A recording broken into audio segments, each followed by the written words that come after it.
Nous sommes à Angers aujourd'hui, place Sainte-Croix, et nous allons vous présenter la maison d'Adam, aussi appelée la maison d'Adam et Ève. Depuis 1491, elle fait partie intégrante du paysage angevin et depuis 1900, elle regroupe quelques 80 artisans, des créations de ces 80 artisans, des verriers, des sculpteurs ou encore des créateurs de bijoux. On part à la visite de ce monument classé historiquement. C'est parti.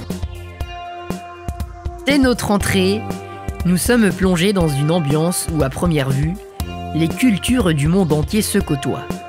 Une maison d'Adam qui suscite la curiosité de toutes parts. C'est en effet dans ce lieu incontournable du patrimoine angevin, avec ses 180 mètres carrés répartis sur 3 niveaux, que s'exposent et se vendent sculptures, tapisseries, textiles, bijoux, verres, des objets décoratifs, mais ce n'est pas tout. Un lieu que l'on doit à un riche marchand avec sa construction en 1491. Ce qui est étonnant quand on arrive ici, c'est que vu la hauteur du bâtiment, on a l'impression que tout se passe en hauteur, mais en fait tout se passe au sous-sol. Il y a 2 niveaux inférieurs, c'est parti, on va les voir.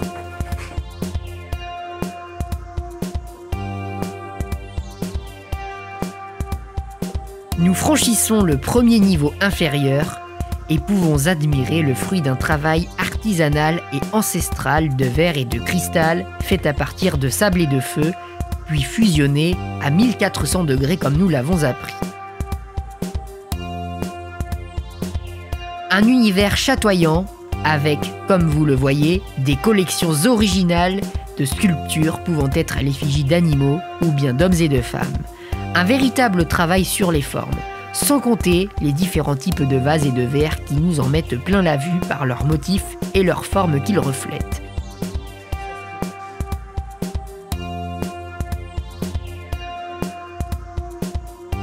Et je me trouve avec Tristan Raghen, qui est le gérant de cette maison d'Adam. Bonjour. Bonjour. Alors, ça fait combien de temps que vous êtes implanté ici en tant qu'entreprise? La maison des artisans a été créée en 1993, donc il y a 26 ans maintenant. Et depuis 1900, il y a des artisans qui sont ici, c'est ça? En fait, la maison des artisans a toujours, enfin la maison d'Adam, pardon, donc le bâtiment a toujours été une maison de marchands, c'est-à-dire avec des magasins qui se sont succédés depuis la fin du 15e siècle. Elle a été construite en 1470 et donc elle a eu plein de métiers et de professions qui ont été hébergés dans cette maison d'Adam. Un apothicaire au tout départ et après plusieurs activités, d'ornement d'église, de draperie, plein d'activités différentes, puisqu'en 500 ans, forcément, les commerces ont évolué. Et la maison des artisans depuis déjà maintenant longtemps. Alors vous l'aviez dit tout à l'heure, hein, vous êtes implanté ici en tant qu'entreprise depuis les années 90. Qu'est-ce qui vous a poussé finalement à vouloir monter cette entreprise, cette enseigne? On trouvait que la maison d'Adam était un écrin pour des métiers artisanaux et des métiers dits artisanat d'art et métiers d'art. Donc on trouvait que l'activité idéale pour la maison d'Adam, c'était d'abriter cette activité-là. Mon papa était ébéniste, donc j'étais déjà baigné dans cet univers de créateurs, d'artisans d'art, des métiers qui avaient attrait au domaine artistique. Et naturellement, en fait, l'idée nous est venue comme cela et ça fait maintenant 26 ans que l'activité perdure avec des créateurs qui se succèdent, mais toujours cette idée de présenter des artisans d'art et des créations originales. Alors vous avez pu voir dans le reportage que c'est vraiment très varié. On a des créations artistiques diverses d'artisans, on a de la verrerie, on a de la céramique. Alors j'ai envie de vous dire, comment vous faites pour trouver autant de choses à proposer à ceux qui voudraient éventuellement acheter ces objets? Ça fait longtemps qu'on est là, donc ça fait longtemps qu'on côtoie et qu'on connaît les créateurs. Il reste quand même en France et en Europe beaucoup de créateurs et beaucoup de gens talentueux. C'est souvent la place qui nous manque, plus que les créateurs, parce qu'on est souvent sollicité par des créateurs à la fois d'ici et d'ailleurs pour exposer. Et la maison d'Adam, elle intéresse beaucoup de créateurs pour y exposer, parce que c'est un bel endroit, c'est un beau lieu, un lieu chargé d'histoire. Et je crois qu'on a envie d'y exposer ses créations quand on est artiste et quand on est créateur. Alors parlons de ce lieu. Il faut savoir que le lieu appartient à la ville d'Angers et vous louez en quelque sorte les locaux. Comment vous avez aménagé au tout début cette maison d'Adam? Est-ce qu'elle était telle qu'elle était aujourd'hui, non? Alors on a eu quand on est arrivé en 93, c'était une maison d'Adam un peu plus ancienne, moins bien entretenue que maintenant. Il y a eu des gros travaux de rénovation en 95 où la ville et les monuments historiques ont tout refait. Ils ont gardé que la façade bois mais tout le reste a été réaménagé. D'ailleurs, on peut voir dans la maison d'Adam des IPN et des protections comme ça qui permettent de se dire que la maison est bien entretenue et qu'elle est là pour longtemps. Nous, à notre niveau, on a, il y a 13 ans, aménagé les caves de la maison, puisqu'il y a des caves voûtées en ardoise, en schiste, qui sont sous la maison d'Adam, et qu'on a ouvert au public pour 2 nouvelles salles d'exposition qui nous permettent d'exposer beaucoup de choses et dans un univers différent, puisqu'on a des caves en ardoise qui sont très belles, chargées d'histoire, parce qu'elles datent du XIIIe siècle. Et je pense que c'est un beau lieu de visite également. Alors ce qui est étonnant quand on arrive ici, c'est qu'on a l'impression que tout se passe en hauteur, mais non, en fait tout se passe aux niveaux inférieurs. Qu'y a-t-il au-dessus ? Alors, en fait, la maison d'Adam a toujours été donc une maison de marchand, avec au rez-de-chaussée un commerce, et autrefois l'habitat du commerçant dans les étages. La maison appartenant à la ville, maintenant ce sont différents locataires qui louent les appartements du dessus, mais ça a toujours eu cette configuration d'habitat en étage et de commerce au rez-de-chaussée, sauf que maintenant on descend vers les caves voûtées qui ont été ouvertes récemment. Située à quelques pas du château d'Angers, sur la place Sainte-Croix, la maison d'Adam est un incontournable ouvert du lundi au dimanche. De l'extérieur, c'est une architecture exceptionnelle. Elle figure parmi les 40 dernières maisons à pans de bois de la ville d'Angers. Une véritable prouesse pour l'époque du Moyen-Âge, mêlée à un décor profane et religieux. On doit son nom à la référence d'Adam et Ève qui autrefois encadraient l'arbre de vie sur le poteau d'angle au rez-de-chaussée. Et comment, au fond, on explique un tel succès de cette maison d'Adam, car il y a énormément de monde au quotidien ? Je pense qu'on a une activité un petit peu singulière et particulière qui correspond également à ce que les gens recherchent actuellement, c'est-à-dire l'envie d'avoir un objet qui ait une histoire, l'objet qui fasse travailler un créateur derrière, qui ne soit pas forcément un objet d'importation fabriqué en grande série et autres. Je pense que quand on offre un cadeau comme on peut le proposer chez nous, c'est-à-dire un cadeau original, un cadeau artistique, à tous les prix, hein, c'est pas forcément un cadeau qui est cher en termes de prix, mais qui permet aussi de rémunérer le créateur derrière. Je pense que c'est également un petit peu un cadeau qui a du sens, et un objet qui a du sens. Et on est en recherche de cela, je pense, maintenant à travers nos actes d'achat.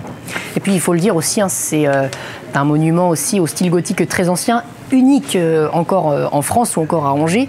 Je voudrais pour terminer vous poser cette question en ce qui concerne les artisans. Par exemple, si vous voulez présenter vos créations, est-ce que c'est possible ? Alors, nous, on est toujours à la recherche des créateurs. On a toujours une partie des objets qui sont présentés chez nous qui sont en exposition dite temporaire, donc pour un certain nombre de mois. Donc oui, la porte est ouverte pour venir nous voir. La seule contrainte qu'on peut avoir, c'est la place. Mais autrement, on est toujours à la recherche de créations et de créateurs différents. Et la porte est ouverte. N'hésitez pas à venir nous voir. Certificat d'authenticité. Les bustes peuvent se mirer en référence à la mythologie pouvant être romaine, avec Vénus par exemple. Et puisqu'on est à Angers, impossible de ne pas évoquer la tapisserie de l'Apocalypse qui se trouve au château d'Angers. Le rapport ? Une quantité impressionnante de tapisseries en écho avec les traditions angevines de l'époque. Alors quand on parle de tissage, on pense forcément à des tissages anciens, alors que le tissage c'est également tout ce qui est art contemporain, à travers des tissages de Picasso, des reproductions qui vont être des reproductions de l'Apocalypse d'Angers. Ce motif du feu ou ce motif des vendanges, de la vendange des réprouvés, ce sont 2 extraits de l'Apocalypse d'Angers qui sont travaillés de manière très moderne également. C'est ce qui est intéressant aussi dans la tapisserie, qui est un art très angevin, mais du coup qu'on n'imagine pas toujours être dans des créations aussi contemporaines et abstraites. La tapisserie, c'est vraiment un art au goût du jour, hein, du très moderne jusqu'au très ancien, bien entendu. Alors finalement, cette maison d'Adam, elle se veut le reflet aussi d'Angers et de ses environs ? Eh ben oui, on s'inscrit dans le patrimoine angevin et local, et quand on fait de la tapisserie, qu'on reproduit les tapisseries de l'Apocalypse, ou qu'on propose des foulards également sur l'Apocalypse d'Angers ou Jean Lursa, parce que par exemple ces motifs-là, ce sont également des reproductions des tapisseries qu'on retrouve au château ou au musée du Chant du Monde. Ce sont également bien sûr des morceaux et des éléments du patrimoine local qui nous permettent de les mettre en valeur et de les faire connaître aux visiteurs sur Angers.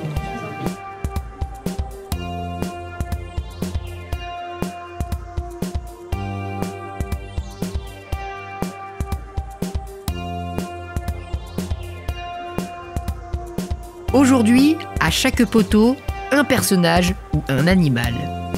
Des figures telles que Samson terrassant l'animal ou le fameux père Tricouillard qui, lui, depuis des siècles, est cul nu et a suscité notre curiosité. montgolfières aussi que l'on voit ici là. Oui, les montgolfières, ouais. Et elles symbolisent quoi ces montgolfières? C'est un bel objet, je trouve que c'est vraiment un bel objet de décoration et Angers est une ville où les montgolfières sont importantes. Il y a le ballon à Terra Botanica et il y a également le championnat de France des montgolfières à Brissac tous les ans, donc la montgolfière a sa place voilà, à Angers.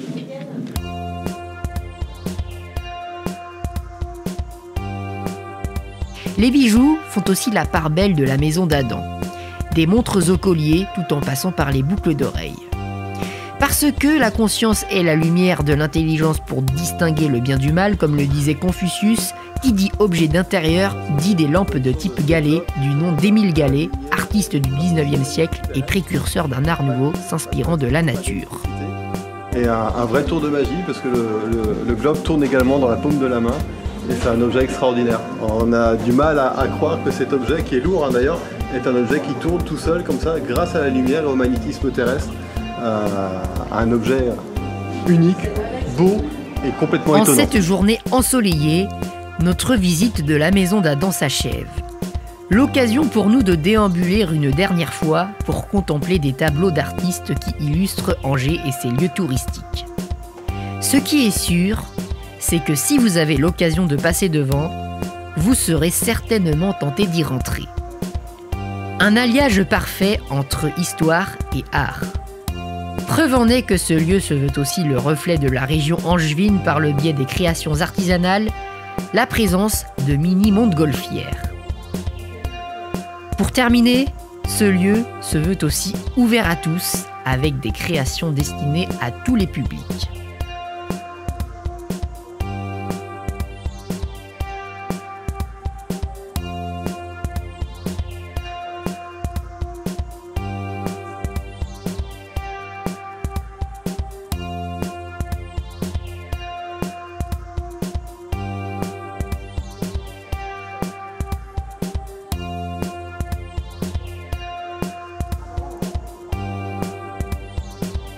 Voilà, en tout cas, on espère que la visite vous a plu. Nous, allez, on va se quitter avec quelques images de cette belle maison d'Adam et on se retrouve très très bientôt. Au revoir.